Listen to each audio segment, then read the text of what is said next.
Hello, starting off, fit check. Hey, born to die, world is a fuck, kill 'em all, I am Devilman. Yeah, that's right, it's a Devilman shirt.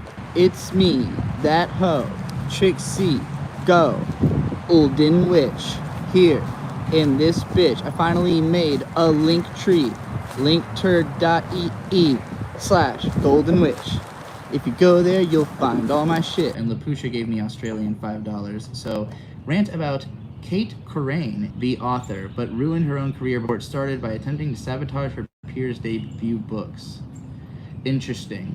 I don't know, I've never heard of that person, but that is an interesting...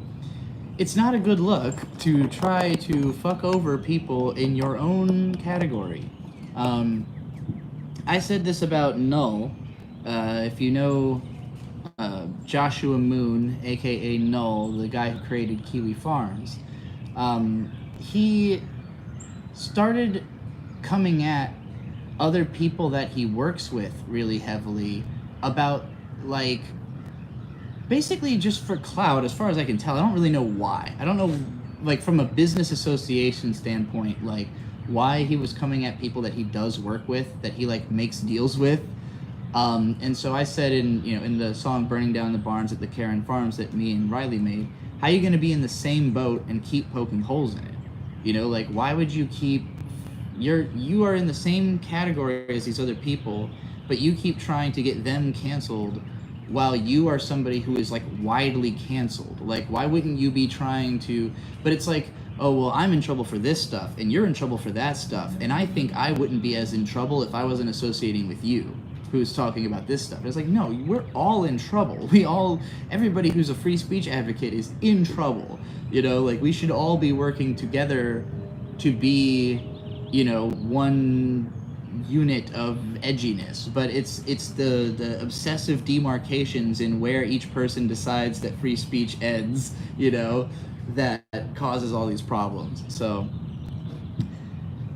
to me, it's deeply embarrassing that the person who created Kiwi Farms and who created the CWC Wiki is less of a free speech advocate than I am. Like, that doesn't make any sense to me. But, you know, whatever. He wants to dissociate himself from people based on the things that they say that he doesn't like, which goes totally against the ethos that he you know, proposes. So... You know, when I think of an author, I don't know what this Cait Corrain person exactly did. What kind of sabotage? Like, was she just talking shit about them, like, not being good? Or did she try to, like, fuck up their writing? Like, make friends with them and tell them bad advice on how to write their book? Like, I'm very curious, how does one sabotage other authors' books in such a way that everyone hates you and won't read your book when it comes out? Like, you had to really fuck that one up.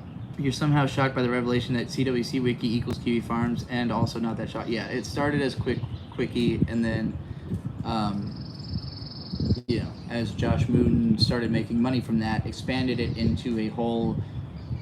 If you don't know what Kiwi Farms is, it's a website that tracks lolcows, essentially. Although eventually it just became tracking everyone who is in any way has any notoriety. Like, if you're famous... People just want to find reasons to make fun of you, so this is a website for making fun of people. Not even famous, really, because a lot of them are just people on the internet that someone else has a problem with, you know? There is, like, a level of you have to get your threads approved, like Null has to decide that he cares, or there's some people he specifically won't let have a thread, like people will try to make one and he won't let it happen, so it's gay. It's the gayest shit on the internet. It is... by far the gayest place that's ever existed, and not in the good way, where you just, like, men fucking other men. That's good gay. I'm talking about the bad kind of gay, where it's like, you know, just that noise. She made up a bunch of fake Goodreads accounts and reviewed her own book positively. Only one bad review for me. Everyone else, including someone else, was self-published. I've seen stuff like that with YMS used to talk about this when he used to cover, like, kind of obscure movies that still managed to be overrated, like Megan is Missing, where, like, the the creators of the film are very clearly going in and like leaving positive reviews of their movie, leaving like negative comments about other people who reviewed their movie negatively and stuff. Like, it's pretty funny. You know, it's a crabs in a bucket mentality. We're all looking for somebody that we can pull down so that we can take their spot, and I'm included in that. But I see it as I'm going to drag down crabs that I see dragging down other crabs, you know? Like, if I see a crab that's just trying to get out of the bucket and he's not grabbing any crabs, I'm like, I'm gonna boost that crab. And this crab that's grabbing all those other crabs, I'm gonna take that crab, I'm gonna put him under this crab, so that crab gets up higher, you know? If it's gotta be crabs in a bucket, I'm gonna take the most aggressive crabs, and I'm gonna be the aggressive crab aggressor, if that makes sense. I don't know why I do this to metaphors. I'm gonna have to put that on a t-shirt. I don't know why I do this to metaphors. Wait, we could take Trixie's spot as an AnyTuber? My spot's already been taken. My spot's gone. What spot? My channel, my anime channel gets 5,000 views if I'm lucky. I have no spot as an anime reviewer. That's why I'm doing live streams. I make a lot more money doing this than I do making anime reviews right now. I can't afford not to do it. So, you know, my spot's been taken by good people. You know, there are plenty of good anime analysts out there now.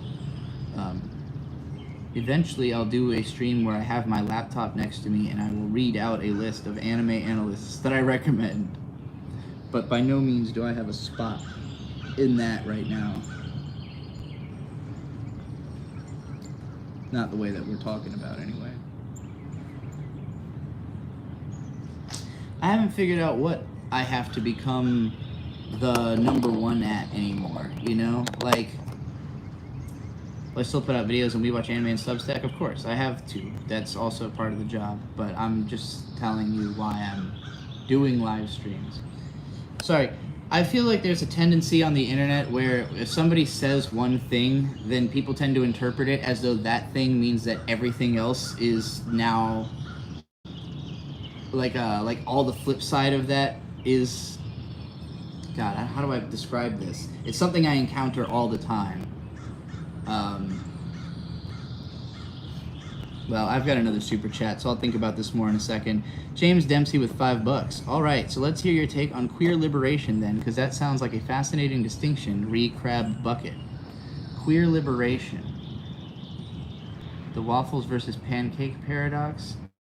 Man, I don't know what you're talking about. You're going above my head.